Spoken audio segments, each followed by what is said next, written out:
capítulo 21, do verso 17 ao 22.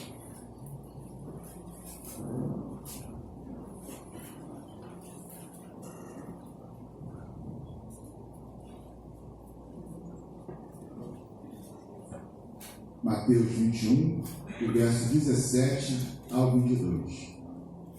Amém? Na versão que tem aqui em minhas mãos, o Evangelho de Mateus, capítulo 21, do verso 17 a 22, diz assim: E deixando-os, saiu da cidade para Betânia, e ali passou a noite. Ora, de manhã, ao voltar à cidade, teve fome, e avistando uma figueira à beira do caminho, dela se aproximou, e não achou nela senão folhas somente. E disse: Nunca mais nasça fruto de ti.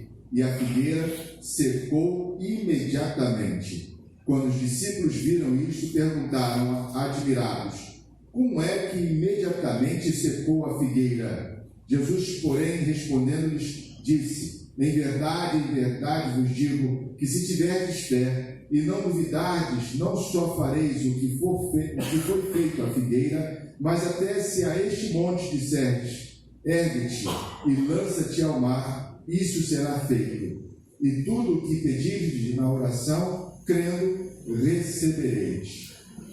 O evangelista Mateus, ele narra esta situação de forma resumida.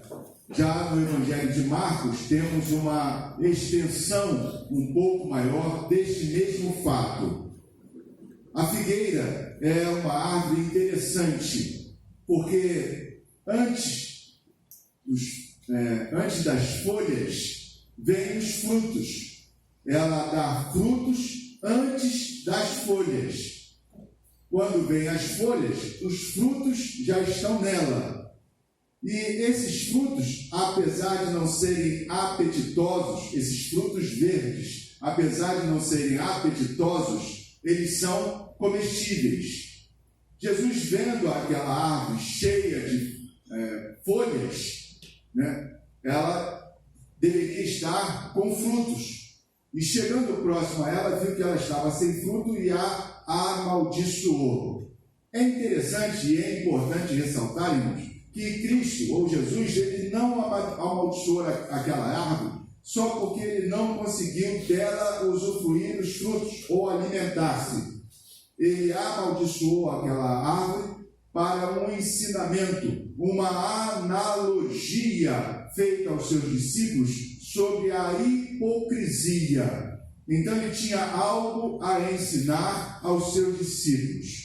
Conforme o evangelista Marcos, o que aconteceu? O que não está narrado em Mateus que Marcos complementa essa visão? Jesus passou a noite em Betânia, juntamente com os seus discípulos. De manhã cedo saiu para Betânia para ir para Jerusalém. E nesta caminhada viu então a figueira cheia de folhas. Logo, naturalmente, aquela árvore naturalmente deveria ter frutos verdes, mas comestíveis. Ele, chegando próximo da árvore, não encontrou o fruto e amaldiçoou então a árvore. Nunca mais ninguém coma fruto desta árvore. E prosseguiu caminho para Jerusalém. Chegando em Jerusalém, ele vai para o templo. O templo em Jerusalém era belo, lindo, faraônico por fora, algo realmente belíssimo, mas por dentro ele estava cheio de salteadores, cheio de ladrões. E Jesus então começou a expulsar os mercadores do templo, começou a purificar o templo. Quando eles voltam de Jerusalém, passam pela figueira e Pedro então chama a atenção dizendo que aquela figueira que havia sido amaldiçoada pelo Senhor estava seca até as suas raízes. A lição está em relação à hipocrisia do ser humano. Esta árvore, a figueira, está intimamente ligada aos fatos que ocorreram lá no templo. O templo do Senhor deveria ser um local de oração, um local de comunhão com o Senhor, representava a presença de Deus na terra. Era realmente bonito por fora, era algo belíssimo, porém, por dentro havia apenas ladrões, salteadores, comerciantes querendo apenas lucro. E é esta lição que Jesus passa aos seus discípulos, o que não é muito diferente de hoje, irmãos. Não é muito diferente. Hoje, apesar de alguns se denominarem, se autoclassificarem como cristãos, ou como crentes, ou como evangélicos, as suas ações são terríveis. As ações e reações são terríveis. Há um grande envolvimento com o pecado. Estão envolvidos com o pecado até as raízes da sua vida. Não possuem um relacionamento verdadeiro com o Senhor. Não têm os frutos do arrependimento e nem produzem os frutos espirituais. São vidas infrutíferas. São hipócritas. E o hipócrita, ele é revelado, a sua verdadeira face é revelada através das palavras de Cristo Jesus, assim como ele o fez com aquela figueira. São secos desde a raiz, são infrutíferos desde a raiz. A morte sobre aquela árvore foi irreversível. Ela estava seca nos seus galhos, seca no tronco, seca até a raiz. A morte era irreversível, porque ela não dava frutos, vivia apenas de aparência. Esta é a mesma situação daqueles que se dizem crentes em Cristo Jesus, ou se autodenominam evangélicos, porém não produzem frutos de arrependimento, não produzem frutos espirituais. O que é fruto de arrependimento? Fruto de arrependimento é quando nós vivemos uma vida pregressa, uma vida passada sem Deus. Quando conhecemos Cristo Jesus como nosso Senhor e suficiente Salvador, somos transformados numa nova criatura. Há aquelas coisas que fazíamos, há aquelas coisas que pensávamos, aquelas coisas como reagíamos a determinadas situações, ou como agíamos em determinadas situações, não fazemos mais. Isto é fruto de arrependimento. Temos até a oportunidade de agir como antes. Temos a oportunidade de agirmos como agimos anteriormente ao aceitar Cristo Jesus. Mas somos novas criaturas. E não agimos mais daquela forma. Não reagimos mais daquela forma. Não falamos mais daquela forma. Não pensamos mais daquela forma. Isso é fruto de arrependimento. E isso é todos os dias. Não é só um único dia, uma única vez. São todos os dias. Frutos espirituais. Olha, se nós abrirmos a palavra do Senhor em Gálatas, capítulo 5, vamos ver ali alguns frutos espirituais. O amor, a alegria, a paz, a fé, a longanimidade, a benignidade, a mansidão, o domínio próprio. Isso precisa ser visto em nós. Nós que cremos em Cristo Jesus como Senhor e suficiente Salvador. E pode ser visto em qualquer pessoa que aceita Cristo Jesus como Senhor e suficiente Salvador. Crente não é só folhagem. Crente não é só beleza. Crente não é só exterior. Crente é algo que vem do interior para o exterior. É a forma de vida em Cristo Jesus. É uma transformação no caráter. É uma transformação na personalidade. É uma transformação no ser, na sua totalidade. Não só em um momento da vida, não só em um dia na semana, mas em todos os dias e em todos os momentos da vida. E quando Cristo vê isso em nós, é glória e louvor ao Senhor. É alegria no coração do nosso Deus. Jesus ele aproveita também esse momento não só para falar, denunciar a hipocrisia dentro do templo do Senhor, mas ele aproveita também este momento para exortar, incentivar ao exercício da fé não fingida. Desde o versículo 21 e 22, Jesus fala: em verdade vos digo, que se tiverdes fé e não duvidardes, não só fareis o que foi feito à figueira, mas até se a este monte disserdes: ergue-te e precipita-te no mar, assim será feito. E tudo o que pedirdes em oração, crendo, o recebereis. Se tiverdes fé e não duvidardes. Jesus, ele nos exorta, incentiva a não só ter uma verborragia de fé. O que é isso? Não só falar, eu creio em Deus, mas viver a verdadeira fé, através da outorga, da entrega da sua vida, da nossa vida, nas mãos do Senhor, para que Ele verdadeiramente domine, conduza por essas veredas da justiça. Certamente, amados, o exercício da fé tem nos dado um exemplo magnífico. O mestre da fé é Jesus.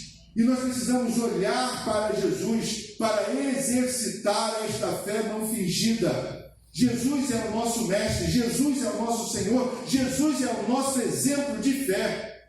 A fé em Jesus era demonstrada através da sua confiança no governo e no poder de Deus. Ele não só dizia que tinha fé em Deus, que confiava em Deus, confiava no Pai, mas ele vivia esta confiança no governo do Senhor e no poder de Deus. Eu sei que os irmãos conhecem e quero trazer à memória dos irmãos o momento em que Jesus é preso. Ele é preso pelos judeus, por aqueles que ele veio para salvar. Foi esbofeteado, foi torturado durante a noite, foi entregue aos romanos, foi torturado ainda mais. E o que Jesus falou? Quantas vezes ele gritou? Por um acaso ele blasfemou?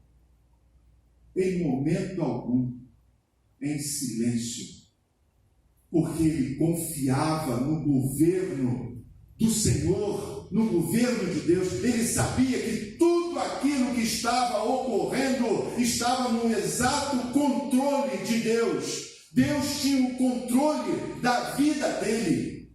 Isso é um grande exemplo para nós, principalmente quando passamos por adversidades, por problemas, por dificuldades.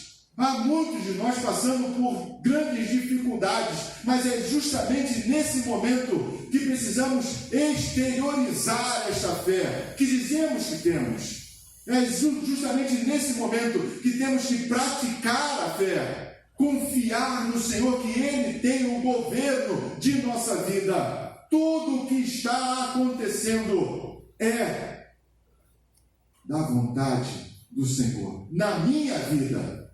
Então eu preciso descansar no Senhor. Ele tem o governo, Ele tem o domínio e Ele tem o poder para transformar. Por pior que esteja a situação, ou por pior que esteja a circunstância, não há nos meus olhos, e não deve haver nos olhos dos irmãos, trevas, escuridão, falta de esperança.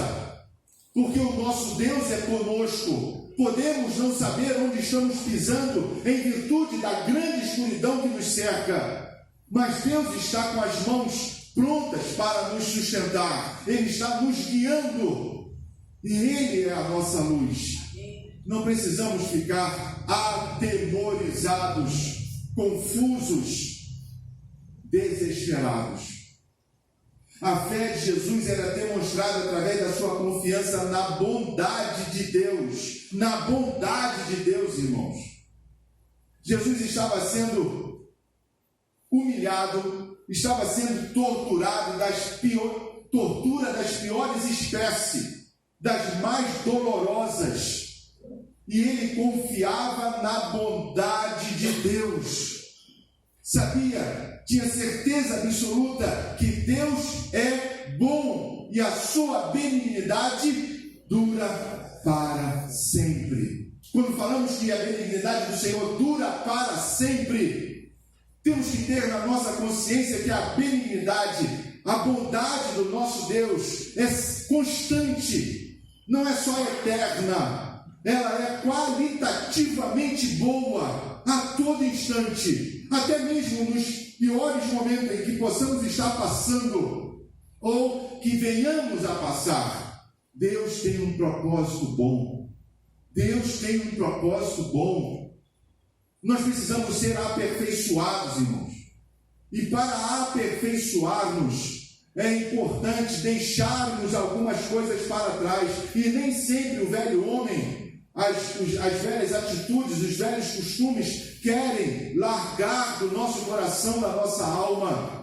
Portanto, precisamos muitas vezes passar pelo fogo para ser burilado, para ser aperfeiçoado, para ser...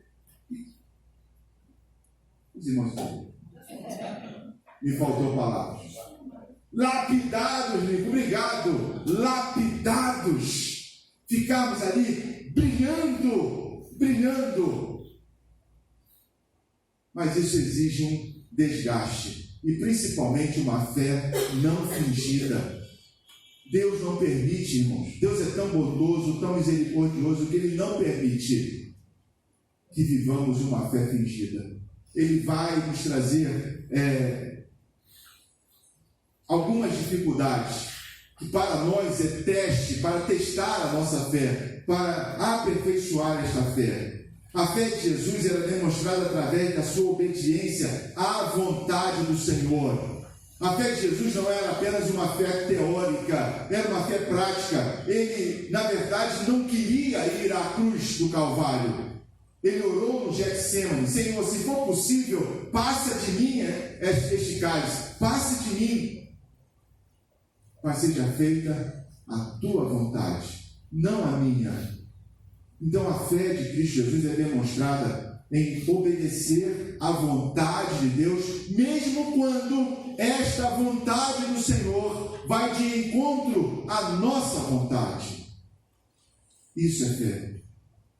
Enfim, a fé de Jesus foi demonstrada através da sua vida, não através apenas dos seus lábios, não através apenas da sua palavra, mas Jesus demonstrou através do seu viver a fé que tinha no Pai, através dos seus atos, através das suas reações, através da forma de falar, através da forma de proceder, através da forma de ouvir, através da forma de agir e reagir. Um exemplo de fé não fingida é Jesus Cristo. Quando Jesus foi preso, ninguém o acompanhou. Ele ficou abandonado, ficou sozinho. Não tinha quem estivesse com ele, dando o apoio, dando um alento, um conforto. Ele ficou sozinho, foi julgado sozinho e foi crucificado sozinho. Mas mesmo assim, no momento mais crucial de sua vida, ele demonstrou a fé verdadeira, a fé genuína. Algumas vezes na vida passamos sozinhos. Na quarta-feira próxima passada estávamos vendo o exemplo de Paulo. Paulo também sentiu-se sozinho. Ele foi para Jerusalém, foi preso. Aqueles que estavam com ele, ninguém o atendeu. A igreja de Jerusalém não deu apoio a ele. Os líderes da igreja de Jerusalém também não tem nada escrito que deram apoio a ele. Ele sentiu-se sozinho. Mas foi nesse momento sozinho em que Cristo pôde dar-lhe o sustento. Ele veio falar com Paulo, veio consolar, confortar, animar, fortalecer a Paulo. É importante algumas vezes na nossa vida passarmos por situações sozinhos. Não teremos ninguém. Mas é justamente nesse momento em que precisamos exercitar a fé não fingida. Crer absolutamente, dizer não à fé que tenho em Cristo Jesus não é uma fé teórica. A fé que tenho em Cristo Jesus não é apenas uma fé doutrinária, não é uma fé apenas da boca para fora, não é uma fé apenas quando tudo está bem. Não, eu creio em Cristo Jesus com todo o meu coração, com todo o meu entendimento, com todas as minhas forças, com toda a minha alma. Eu creio em Cristo Jesus. A minha fé em Cristo Jesus é real, palpável. Eu creio nisso. No último momento, quando Cristo estava crucificado, ele demonstrou a magnitude da fé não fingida. Ele disse: Pai, em tuas mãos entrego o meu espírito. É o ápice, é a coroação da fé não fingida. A fé é justamente isso, é a outorga da nossa alma, é a entrega da nossa vida nas mãos do Senhor, total e absoluta.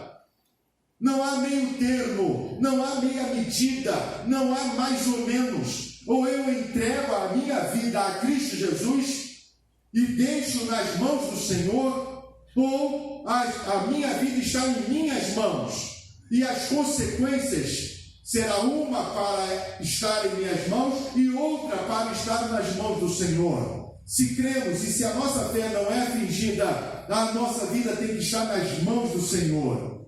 Há um hino em nosso cantor cristão que diz, pelo menos o estribilho dele: tudo entregarei, tudo entregarei, sim, por ti, Jesus bendito, tudo deixarei. Fé não fingida é entregar tudo nas mãos de Cristo Jesus. Quando assim fazemos, quando entregamos a nossa vida nas mãos do Senhor, podemos ter certeza absoluta que o monte da teimosia carnal há de ser lançado no mar. Nós teremos poder em nós para lançar ao mar a teimosa natureza carnal, através da fé em Cristo Jesus. Através da fé em Cristo Jesus, quando eu entrego a minha vida totalmente nas mãos do Senhor, eu posso experimentar a graça, o poder, o amor e todos os atributos de Deus atuando diretamente na minha vida e na vida daqueles que estão ao meu derredor.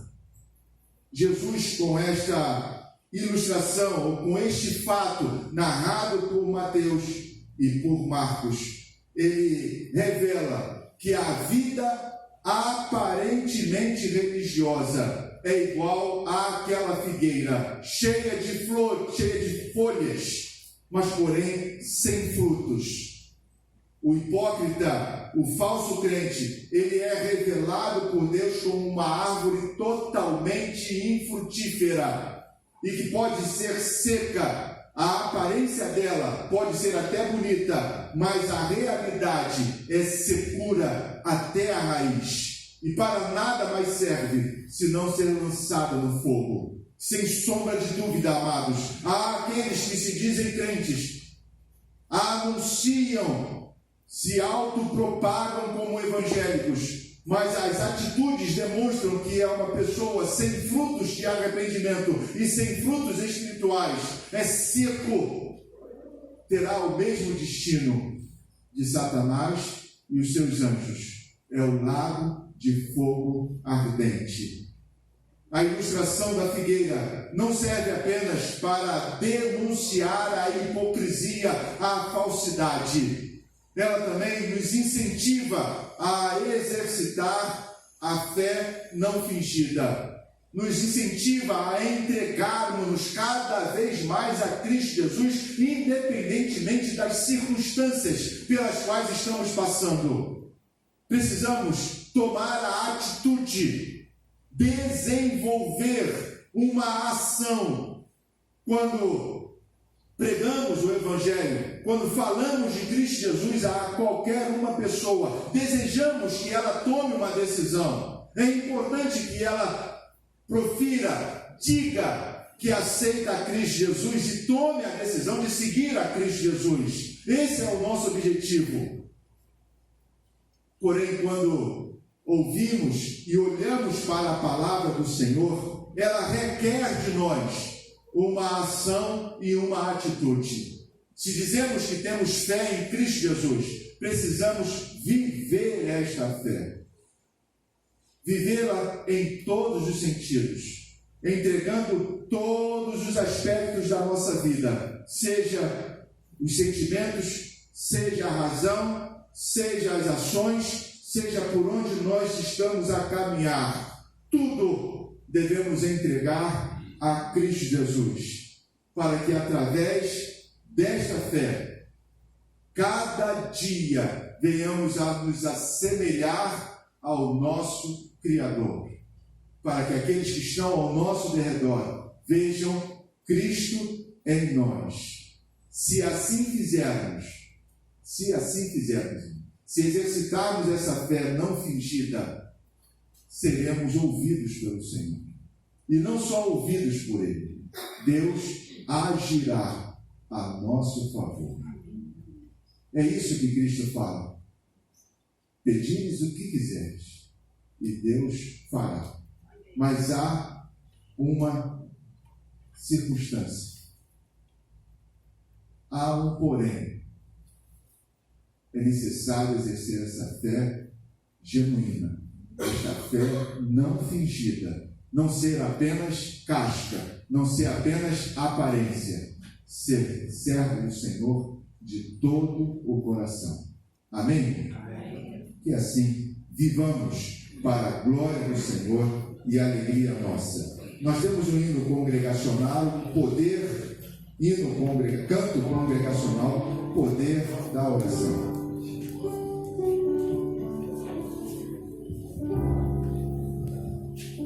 Feche os seus olhos, busque a face do Senhor em oração. Veja se há em ti algo que desagrada ao Senhor. Como estão os teus frutos? Você sendo uma árvore, os espirituais, se não há, esse é o momento de pedir a Deus, em oração: Senhor, eu quero frutificar, eu quero dar frutos.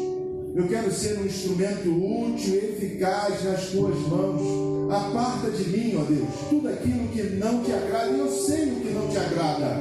O que não te agrada, enumere. É isto e aquilo outro. E eu, em nome do Senhor Jesus, deixo nesse exato momento, abandono neste exato momento, pois quero te agradar, eu quero te servir. Eu quero ser um homem, uma mulher segundo o teu coração.